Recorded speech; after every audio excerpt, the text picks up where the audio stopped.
ناظرین آگے بڑھے، رخ کریں ساہیوال کا۔ ساہیوال ڈویژنل کمشنر سلوت سعید نے میونسپل کارپوریشن کا دورہ کیا۔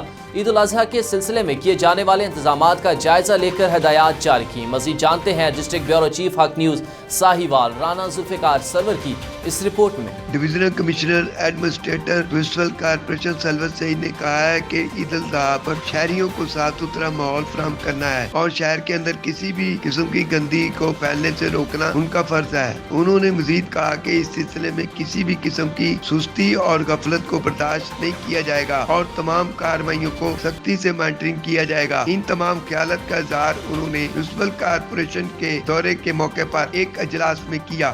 رانا ذوالفقار سرور، district bureau chief Haq news Sahiwal.